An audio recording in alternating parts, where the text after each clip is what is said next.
You all, we are not licensed professionals. You know, we are just here on this roller coaster called life, trying to be better friends to one another, trying to be better human beings on this planet.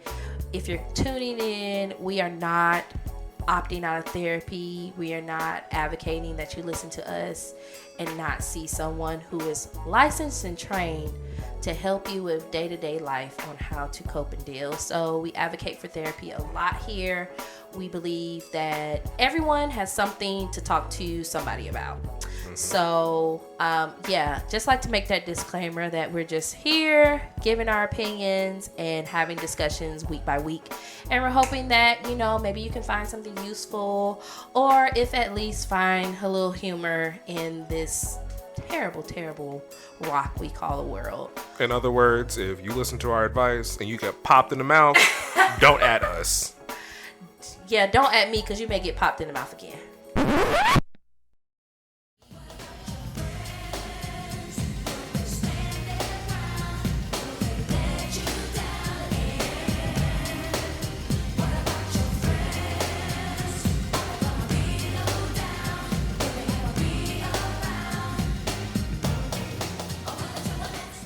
Hi, friends. Welcome back to another episode of the Friendship University, you know, where we come here to talk about how to develop, maintain, and create relationships. And we just talk about not being trash. And we're hoping that in us not being trash, you will also aspire to not be trash as well. Thank you all for tuning in. We know you missed last week.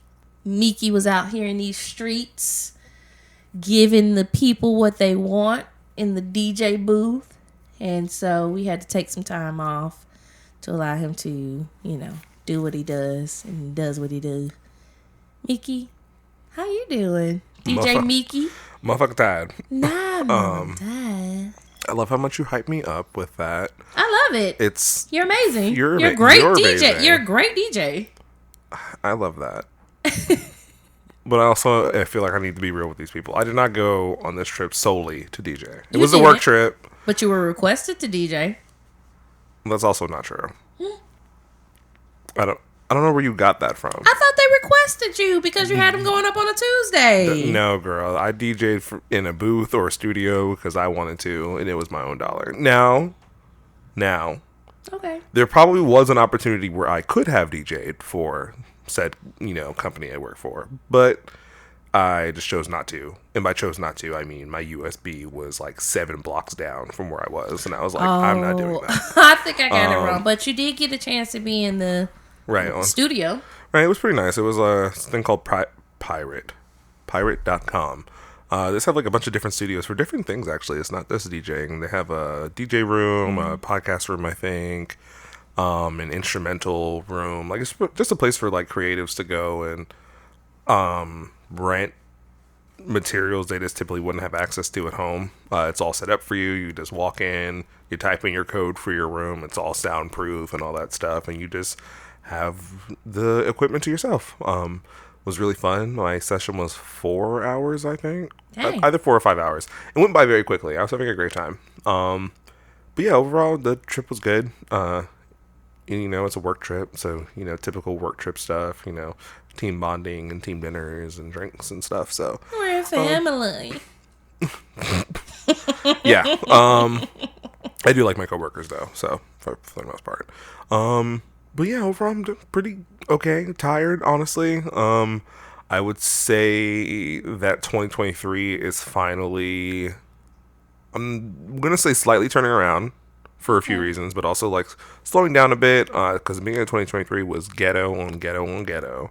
Actually, I think the ghetto-ness lasted all the way up until the week before last. So very consistent ghetto for the past 2.5 months, but you know, things are ironing out now. I've been seeing 1111 a lot, so whatever the hell that means.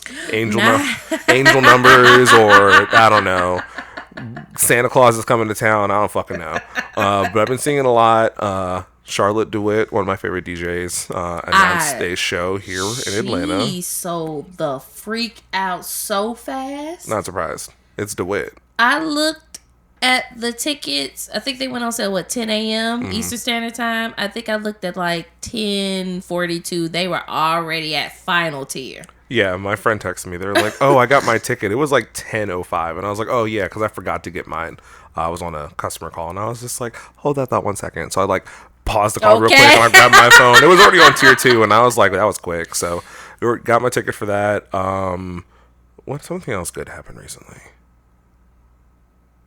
I forgot what the other good thing was. I think it was something work related, like something just worked out in the way it was supposed to, or whatever. I don't fucking know. The person ruining your life is gone. That's what it was. That's what it was. The menace / pain in my ass is gone. So overall things are, pretty good for the most part. I would say spring is slowly on its way here, but we're back in winter again. We had false spring. We had like 1 week it was like 77, which in and of itself is terrifying because it's still winter. But it was false fall. I mean false spring. So it was warm for a second. It's gonna be pretty chilly the next couple of months. Atlanta does that though. We have like each one of our seasons have mini seasons. Yeah. Where it goes back and forth between the two. But anyway, how are you doing?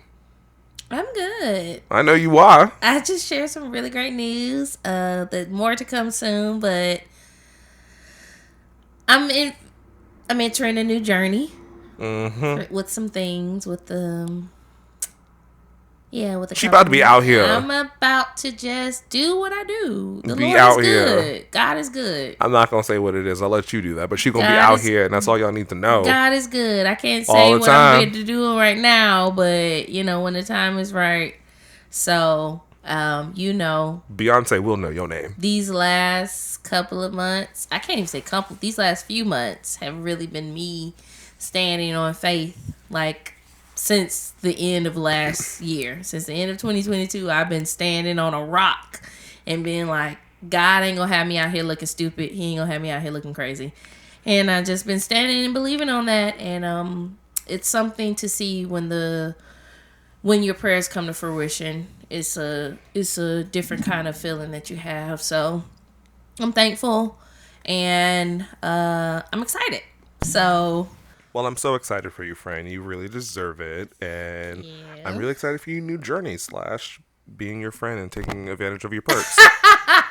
That's the best part. Listen, I am a firm believer of where I go, I'm taking my people with me. We all go, okay? Well, maybe not all of them. Some people gotta be left. I said my people. That's true. My people, yes. My people. But not all of us can be on the boat. Everybody can't be on the boat. The plane can't be too heavy. Some people will be left at the gate. Some people will. Peace. I'll see you when I see you. Which, speaking of leaving people in planes, I just had to do a quick little segment here, inspired by the one, the only Kid Fury. So this is a read for every single person who gets on fucking planes. It's actually a read. It's actually a multi-level read. So let's start with level the 1. Airlines. I do not understand. And this is an American problem. I've been to other countries, and maybe not all countries, but I know it's a problem in America. I do not understand the way we board planes. Tragic. In this country. Sick. Why do we board front to back? I can get to an extent, maybe you want to get the business class and the first class people situated. But at the same time, no one wants to sit on a plane. You're probably doing them a favor by letting them get on last. They should go from back to front, because it helps prevent backlog.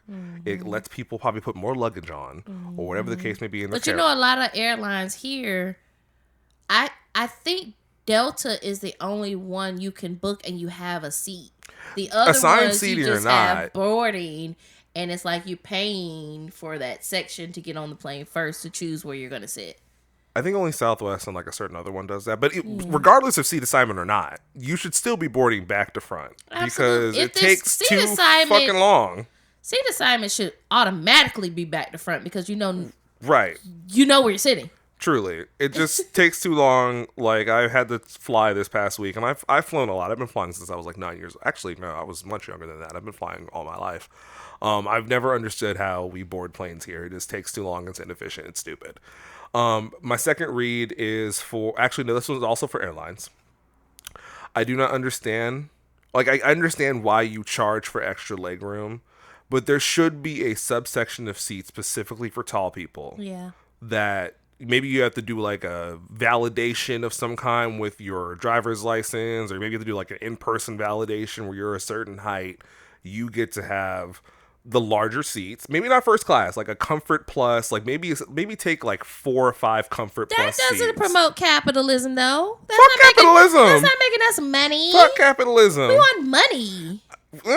You're getting money. I mean, you could charge for everything else. I don't care, but there should be a little section like no more, maybe 4 or 5 comfort plus seat for tall people. And now people are like, oh, that's ableist because like, what about plus size people? I ain't got nothing for you on that one. I don't know what to tell you. I don't know the rule for that. Yeah. But I do know that I'm 6'6" and I hate flying for that reason. Comfort Plus, I mean, they kind of Comfort Plus, it's a little extra leg room and it's like $200 more sometimes. I'm like, why? My next final read is for the actual people on planes.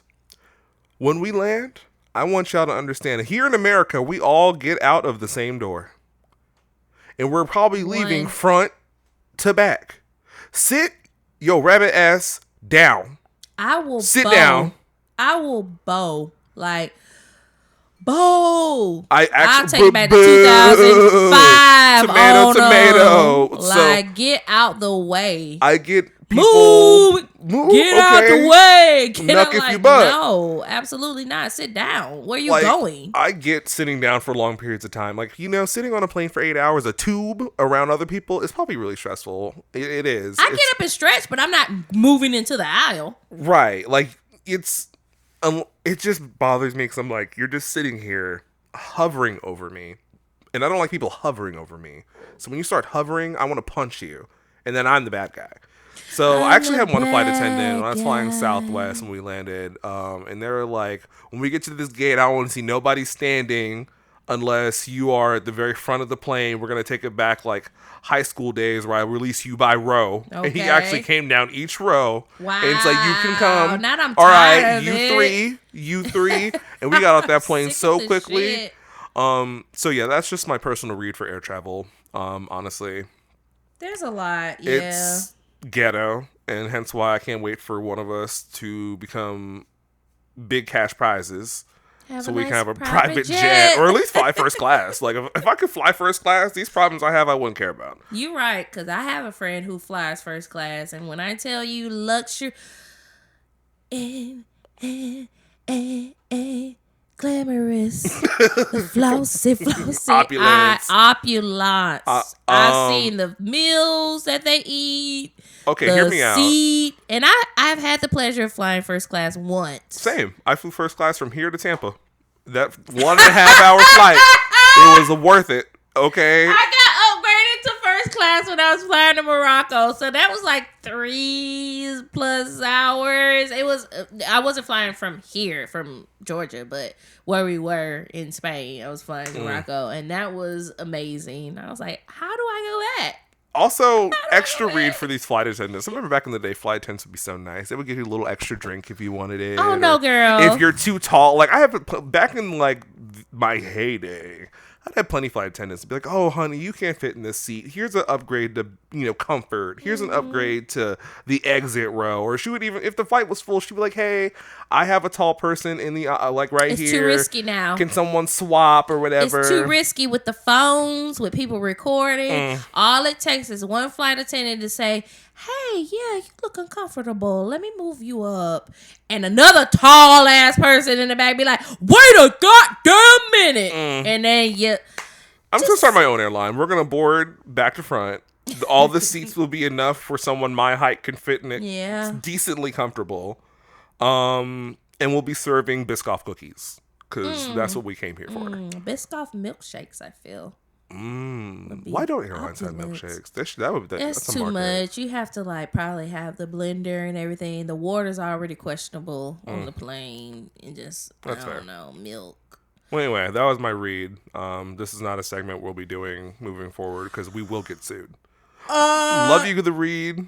Shout out to them. Yeah, it is what it is. We all have our quorums with things. I could tell you 1,000 quorums that I have with people today and things and entities. But yeah, we'll leave that to the read because that's what they're here for. So yeah, we're here. You can typically expect episodes from us every Friday, Friendship Fridays. And when life don't be lifing. So don't hold it against us if a Friday rolls around and we're not there. Just keep us in your prayers, because we know we just trying to do the best we can with what we got. Listen, this podcast was in its conception. I was like, we can record once a month. Yeah, I was like, people will get us when we get it. What the vision that I had. I was like, that's not. I was like, they'll get us when we get it. I think I'm seeing. I feel like we're not seeing the same vision. So let's come to a realization of what the vision is. And here we are. But I appreciate your commitment. You've been here week after week. You've been giving your time. You working man out here. Harriet Tubman didn't punch babies for me to work a 9 to 5. You know what? Harriet Tubman also didn't punch babies for us to have people in office who didn't want our best interests in heart. But, here we are. We got to do the best we can. Harriet Tubman did what she needed to do. So we have to do what we need to do. I can imagine it's probably not easy.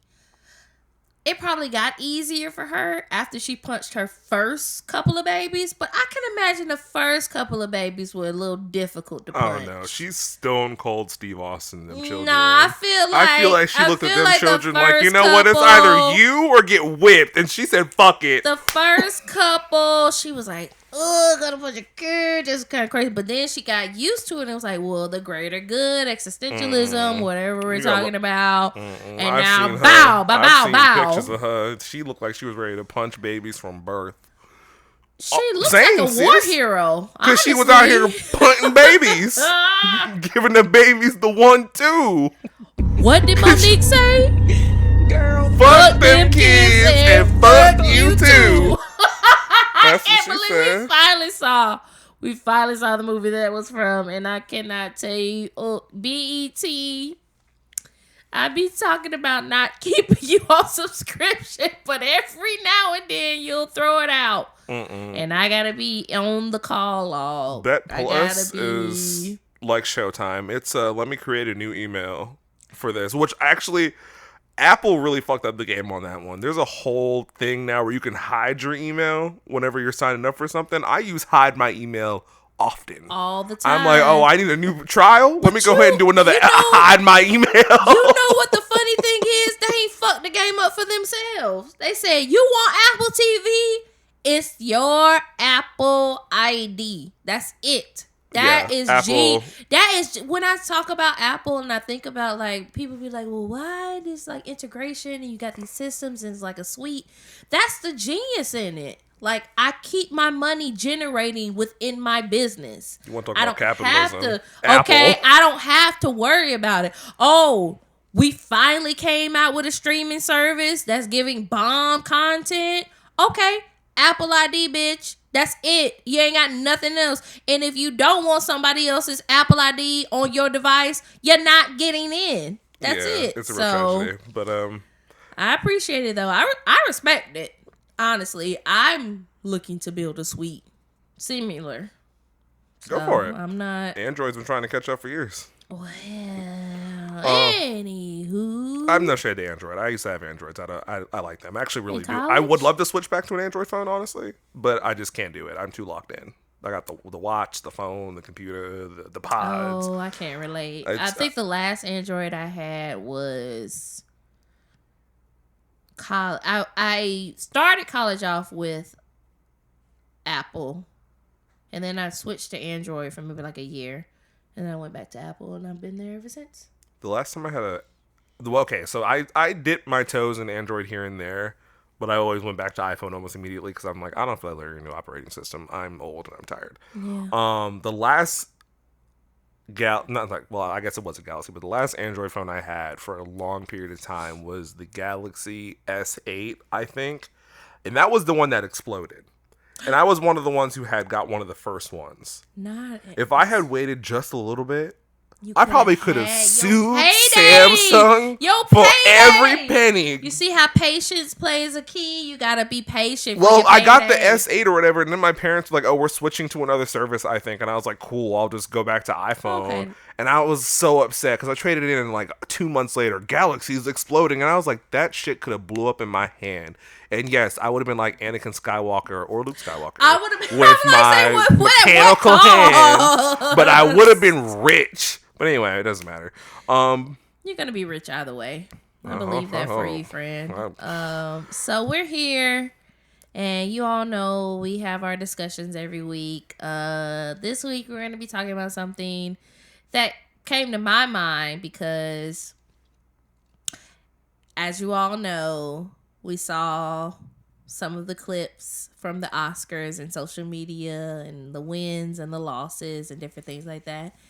And so our dear Angela Bassett, who did the thing, did not win for Best Supporting Actress. And there were a couple other people in the category, actually, who other people felt should win. Jamie Lee Curtis won for her supporting actress role in Everything Everywhere All at Once. And I started to think, like, how do you support your friends when they have, like, these grave disappointments that happen in their lives? You know, like, and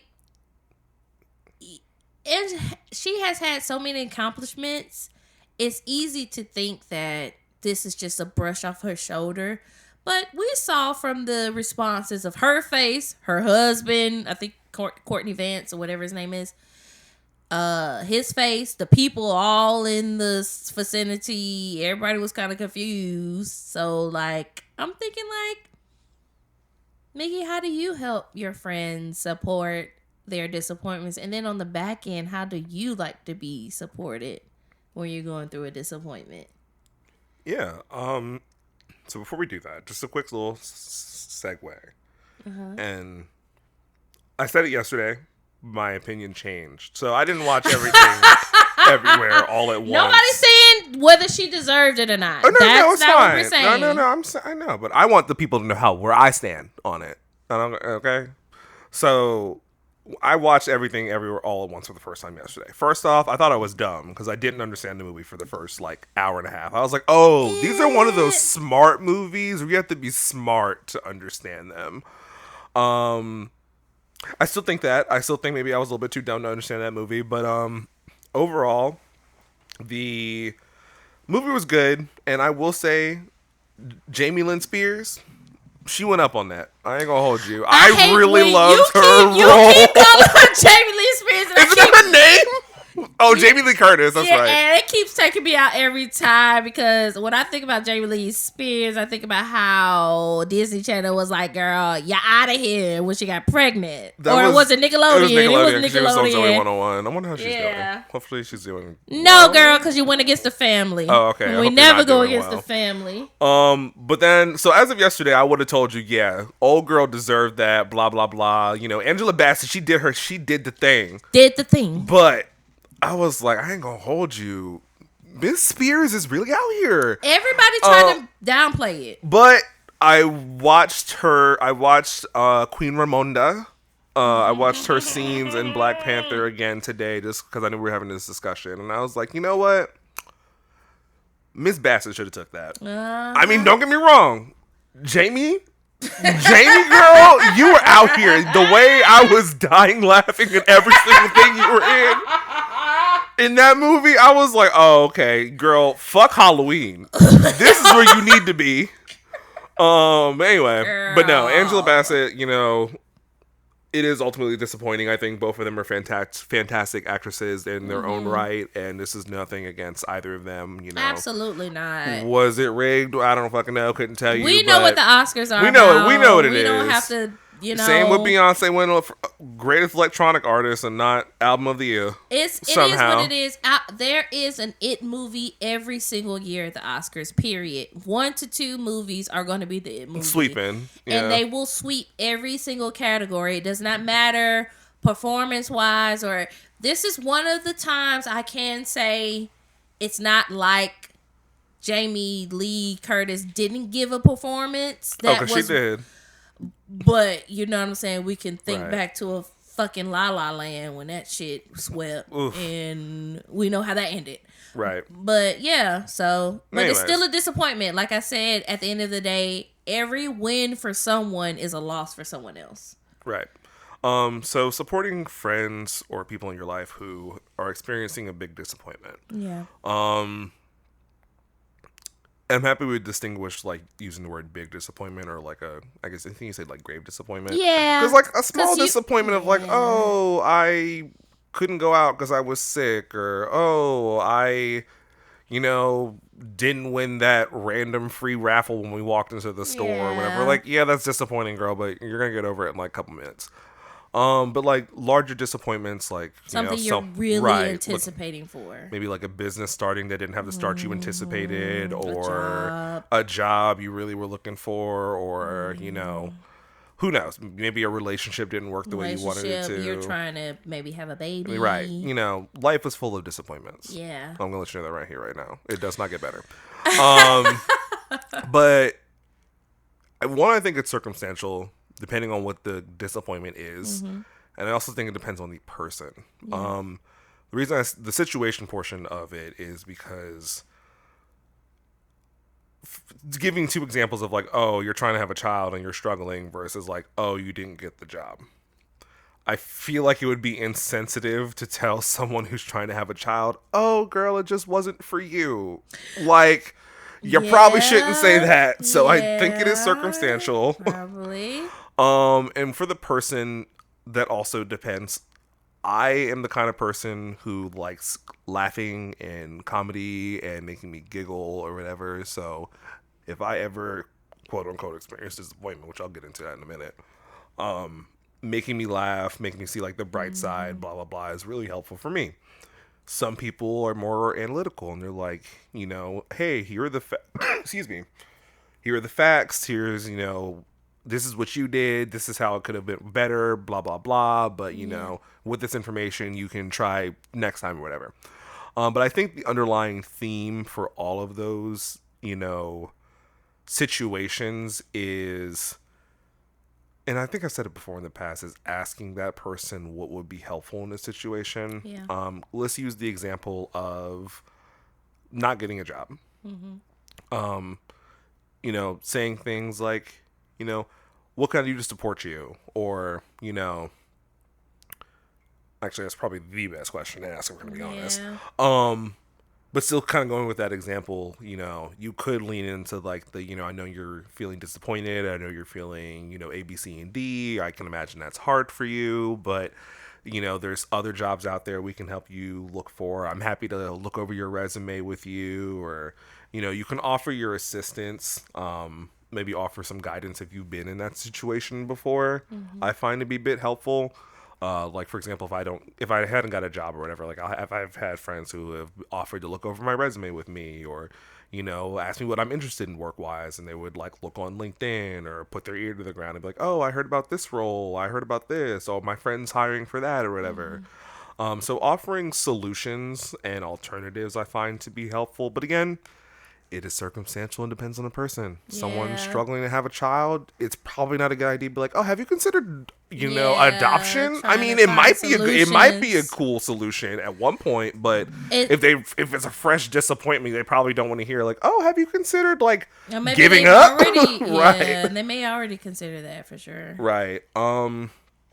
It's a really broad kind of thing to answer, honestly. But I would say support, solutions, and just asking the person like, hey, excuse me, what do you need? Also, I apologize. I think I have like hay fever, allergies. Oh my God, hay fever, bitch! What? Allergies, girl. Allergy season is in full swing. The pollinating is here. You trying to take me out before I'm on my next venture? I ain't even gonna bake it.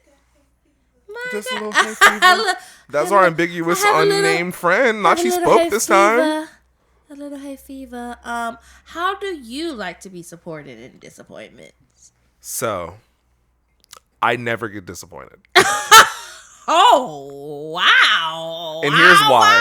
Wow. Here's why I don't typically get disappointed. Yeah, I get upset. Sure. I might get in my feelings for a moment, but to say disappointed, in my head, disappointment means you expected something to go one way and it did not go the way you wanted it in a negative way. I assume 99%, actually 100% of the things that I invest in or participate in are just not going to work in general. No hopes up. No. You have no none. hopes. I used to have hopes and dreams and aspirations. But life said, fuck you and all that. So now, my brain, I always anticipate the worst. And then I get delighted and ecstatic when it works out. For example, going to Spain and DJing live for the first time in front of people, my colleagues nonetheless. I thought I was going to fuck up that entire set. I walked in there with zero confidence. I was very nervous. I thought it was going to be awful. Fucking killed it. And it made that experience so much better. So, but you had expectations. No, and I had expectations that it was going to be shitty. Way. But I wasn't, but if I did win shitty, I wouldn't be disappointed. It would have been like, oh, okay, I knew that was going to happen. So, like I said, I just expect disappointment in life, honestly. Life is full of them. Why get my hopes up? You don't have hopes for anything. Not really, no. Really? No. You do, though. You hope to not be in the same place you are this time next year and, like, wanting to be better. But I would not be surprised if I'm in the exact same position I am in next year. I think, like, for me... actually, kind of using that example, I want to leave the state of Georgia because I think it's ghetto. No offense to you Atlanta people. No. I mean, Atlanta's cool. The state of Georgia's ghetto. Yeah. But very much so. For example, I've been trying to leave this bitch for like the past 9 years. It ain't happened yet. Okay. So I'm just not going to put my hopes into it. It'll happen if it happens. If I'm stuck in Georgia for the rest of my life, I already saw it coming. I don't see your life ending there, though. I don't feel like you're going to Oh, no. I would kill myself before I did. If it came down to staying in Georgia, I would kill myself. But I'm just saying, like, I feel like the problem with not having expectations is you don't set yourself up to push yourself to certain things. So there is, I can't remember the saying, but it just involves like talking about the fear of failure and how the fear of failure will keep you from even trying. And it's just like, we can't have that entity there. Because who are we protecting at the end of the day? We think we're protecting our emotions with not having any expectations, but at the end of the day, we're still underlying disappointed that it didn't happen. We set ourselves up to not expect it, but that's still a disappointment because we're already not even setting ourselves up to receive it. I think.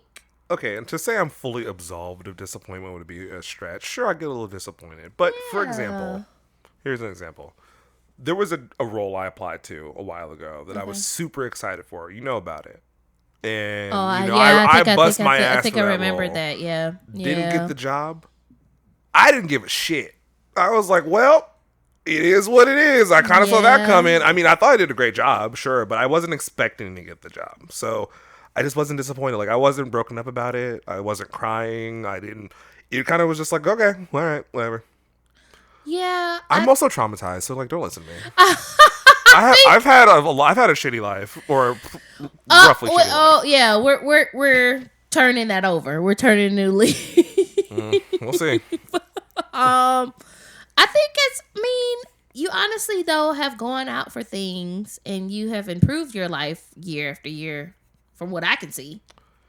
Yeah, but you may not have expected it or wanted right. It was very much not expected. It just kind of like happened. But you did go out for them. You did go out for what you wanted, and you are where you are. And I think a part of disappointment and a part of what happens in those feelings is that at the end of the day, you realize you can do more than where you are, so you go past that.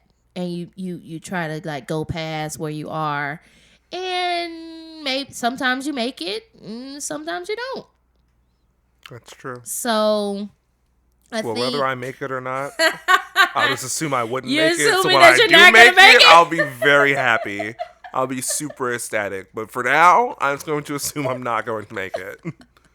But how about you? How do you, you're a more supportive and encouraging friend than I ever will be. Tell me more about how I you. wouldn't say ever will be, but I mean, you're actually very much so encouraging of other people.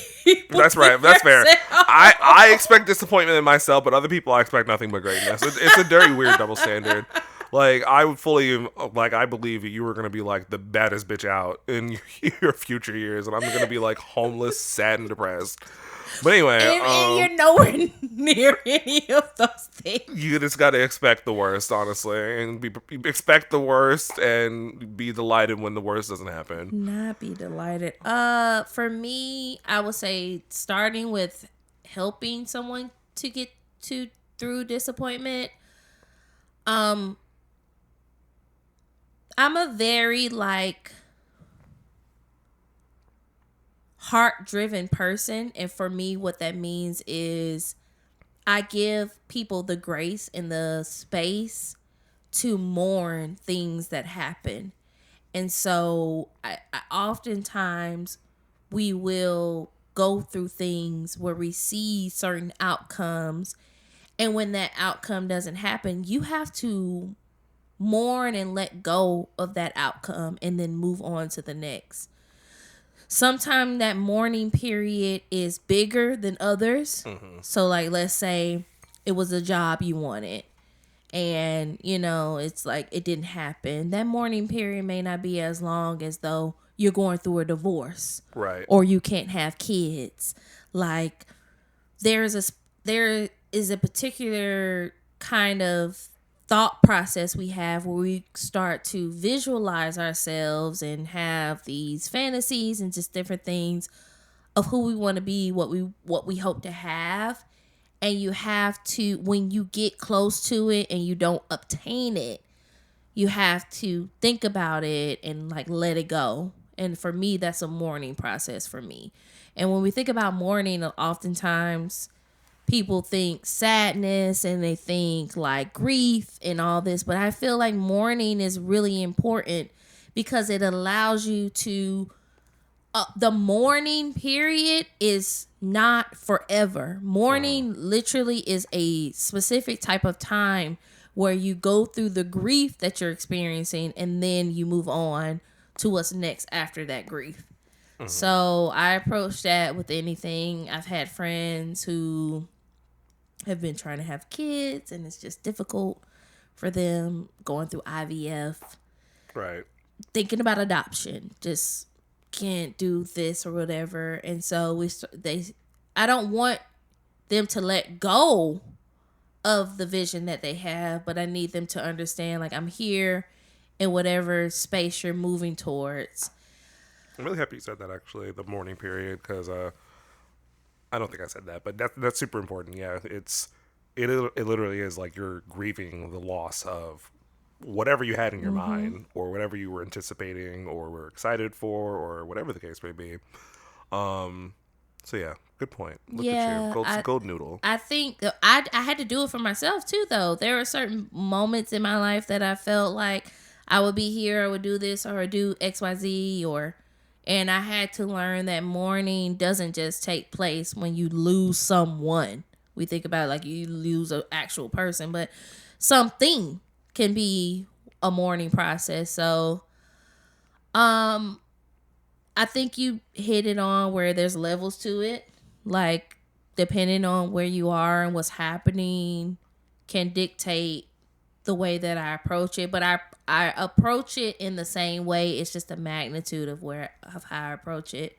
So, again, like, it could be a job. It could be a divorce.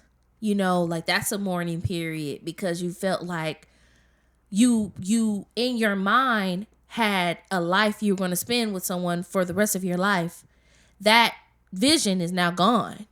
Mm-hmm. I got to mourn what I thought I saw. And then after I get off of that mourning period, I can now move on to what I see by myself or with whoever. You know what would help with that, in my opinion? Just expect yourself to get divorced. Don't That way, when you get divorced, you're like not shook. No, see, I'm pretty sure all of my relationships are going to end in turmoil and awfulness. No, we don't expect failure though. That's not because disappointment will come whether you expect failure or not. That's true. So you just have to why not expect the best? You know what the problem is with this, for me anyway? So my therapist, well, not my therapist. My therapist did. We had this conversation or whatever about disappointment and blah blah blah blah blah blah. And in my normal mental health issue brain, I did a wild swing the opposite direction, where, and I mentioned this book before, The Art of Happiness. I ordered that. You did? I'm so happy for you. It's gonna be. It's exciting. Yeah. It's a short read. It's really nice. I'm happy. Again, I would recommend anyone read it, but don't be like me, where I took one of the lessons where they talked about suffering in life and where suffering comes from. And essentially, suffering at its core in life comes when the idea that you had about life or a item or a person or whatever doesn't live to that expectation or doesn't do the thing you wanted it to do. So you're buying that new car you loved for so long and you finally get it, and then eventually the happiness wears off because it's not meant to do that. It's just an item. Yeah. Or oh my God, you've met this amazing new person. Let's be in a relationship. But then they eventually reveal their real colors, and that's who they really are. And you're stuck with the idea that you had in your head versus who they really are.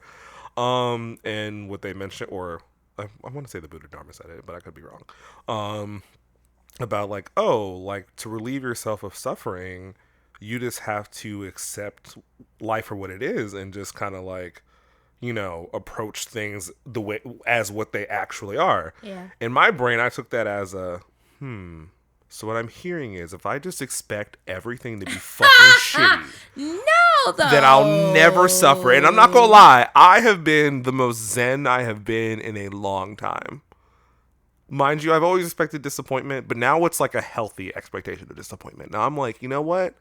Nothing's ever going to faze me because I'm already going to assume it's going to go to complete shit. And so far, so good, honestly. That's fair. But I think a key thing that you said was expecting your happiness to come from this thing. And so it's just for me, I also help my friends or people that I care about or anyone that I encounter who feels safe enough to share information with me on an intimate level of what did you anticipate would happen to your life if this was to transpire? What were you looking for? What were you hoping to gain? Mm-hmm. The root and the meaning and the why of why you do things matters even more than the outcome of how you handle those things. True. So if you're I thought this job was going to bring me happiness.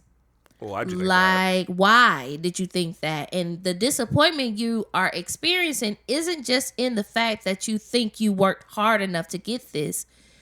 The disappointment you're experiencing is also rooted in because you thought your happiness lied there. You better so there let are just these people different know. There are just different levels to it. So I just always try to talk to people and figure it out and there's a root to everything, period. And maybe that goes back to you better say it. I just like to garden, I like plants and I do all things. And I've gotten rid of some of my plants. I've gotten rid of actually a lot of my plants as I'm moving. But yeah, there's a root to everything. Everything you do has a root. And it even draws back to us watching everything everywhere all at once.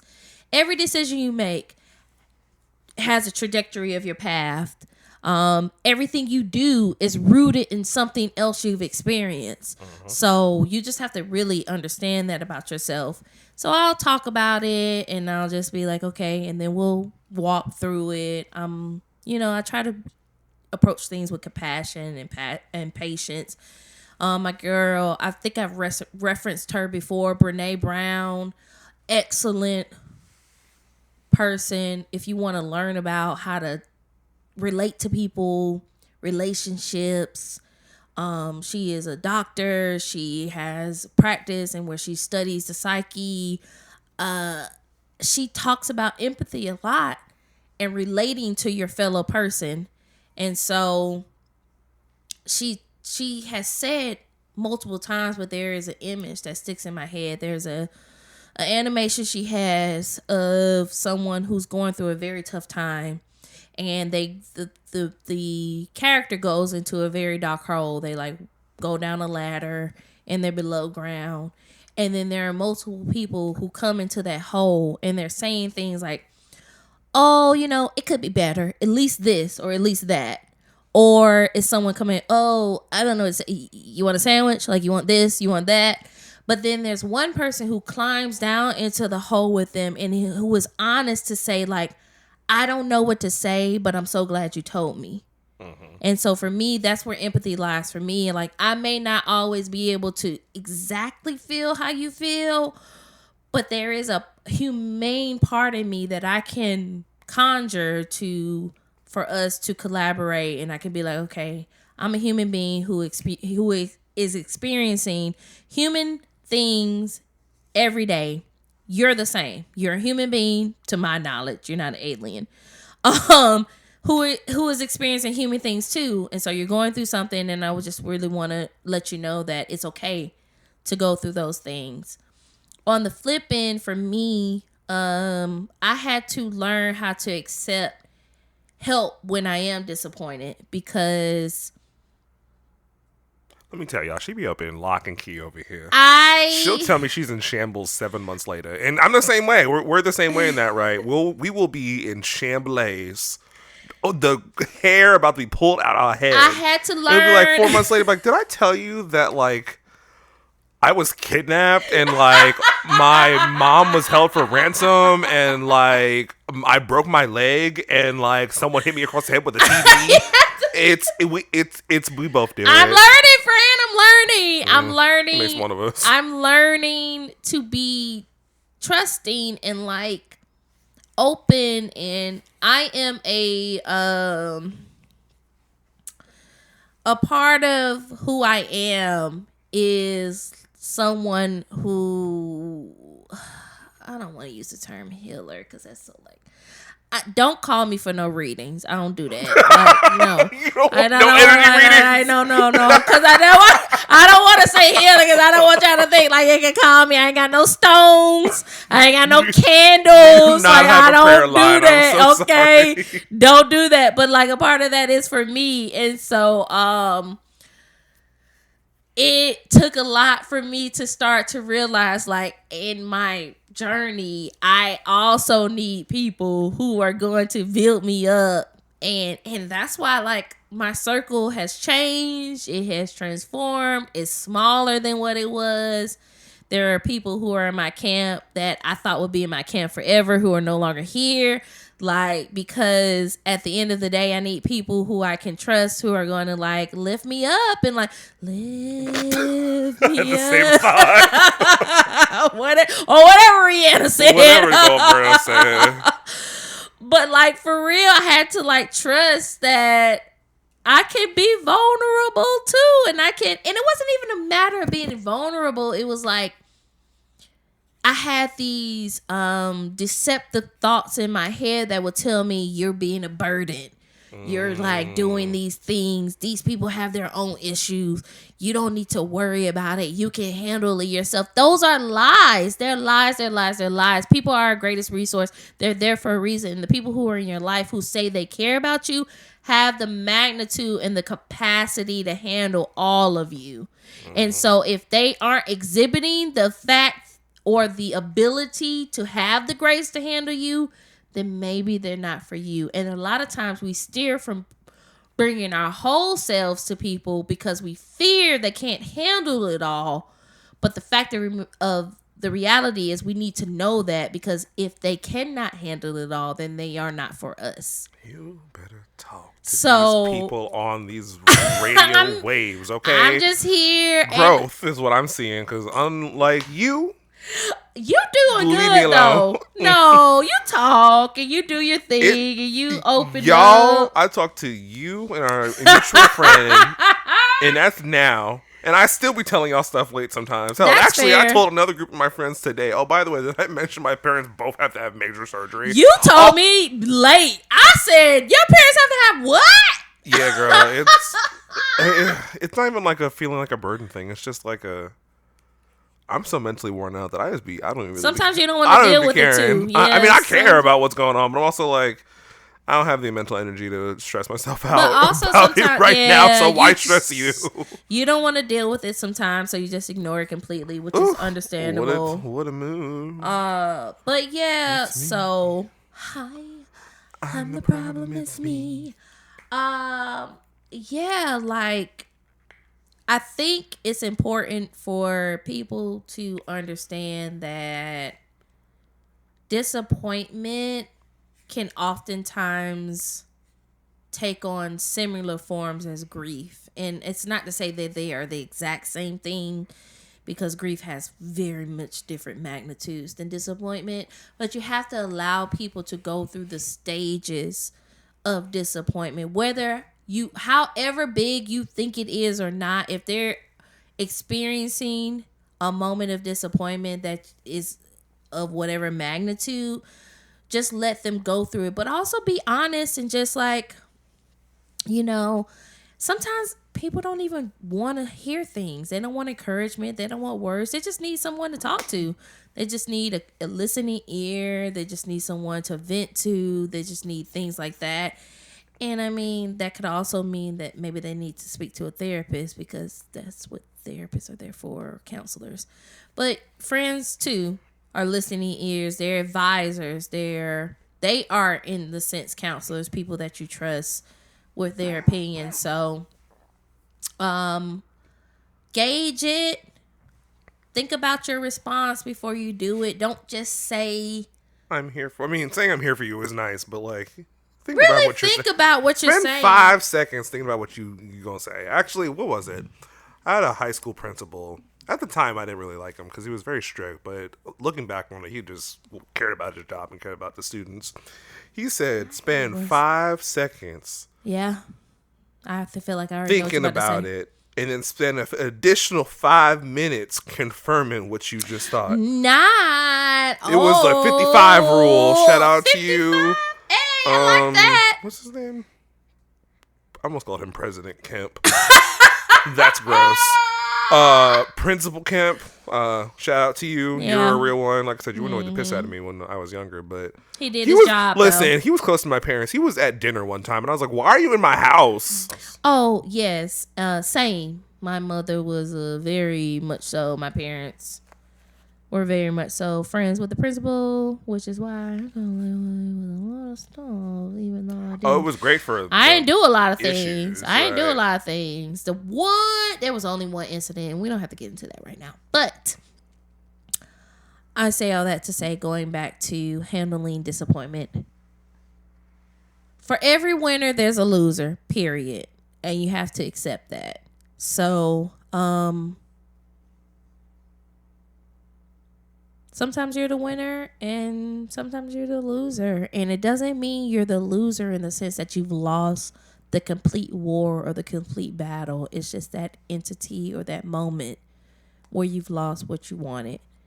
And you just don't need to give up. Like, I'm an encourager by heart. I live by encouragement. I'm a person of faith. I've lived by faith.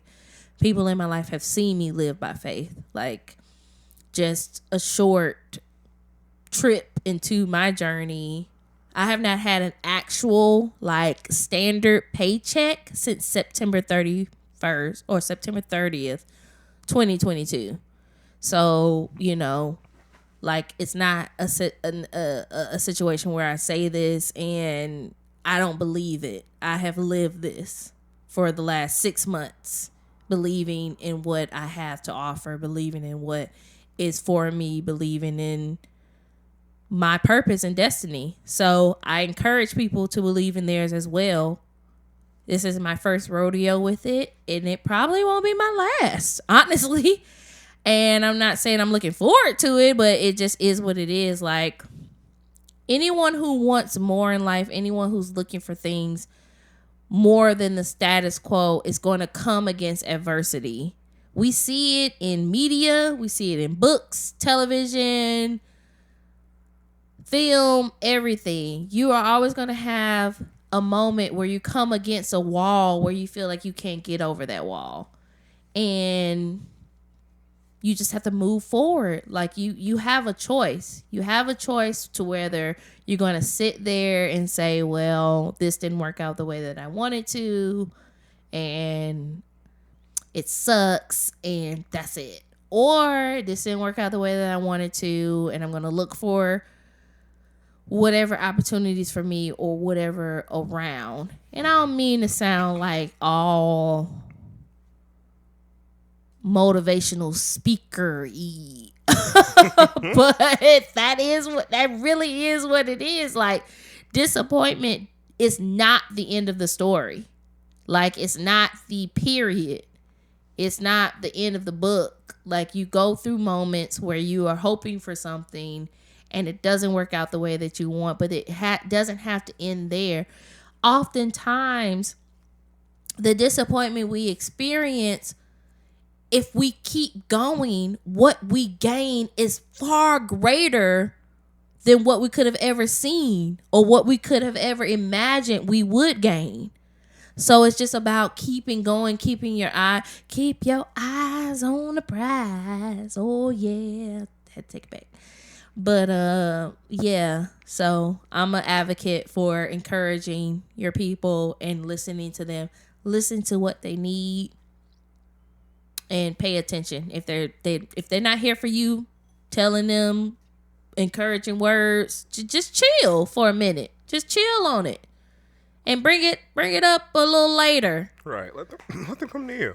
Yeah, let them come to you. If you are discouraged and you're feeling apprehensive about going to the people who are supposed to be there for you, you need to question the people you're around, and you need to question your motives. You need to realize that the people who are around you are not there for no reason. They're not there for decoration. They're not just there for you to have someone to go out and have a good time with. If you're trusting these people with your intimate thoughts and you're talking to them about what's going on in your life, you need to trust them about the outcomes that are coming in your life. So yeah. And Angela Bassett, you did the thing, girl. Remember, we with you. It is what it is. You've had a magnificent career, and we would have hoped to have seen you make history. But Jamie Lee Curtis had her moment. She too had a long career where this was her first Oscar. I've been watching her as long as I've been watching Angela. I have to say Angela Bassett. So yeah, what sucks for one person may be very high moment for another. So be there for the people you need to be there for. Period. My final thought, I guess I'll leave on a more optimistic note. So still the same mindset I have of, just to an extent expect disappointment. But a more optimistic way to look at it is prepare for the worst, but expect the best.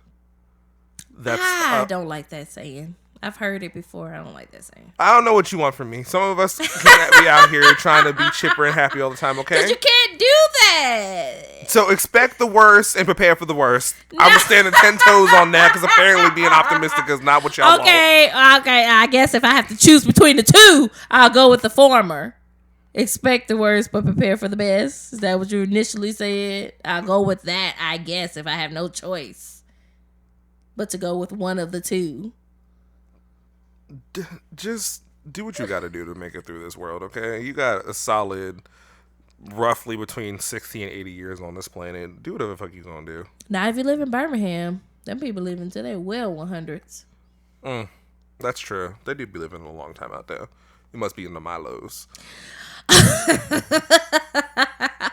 But yeah, made through another episode of the Friendship University podcast. Of course, you can find us on our social medias, which have recently changed. Because we wanted to be a little more uniform. Also, we had some pretty long names, and I feel like that was just really cumbersome to type in.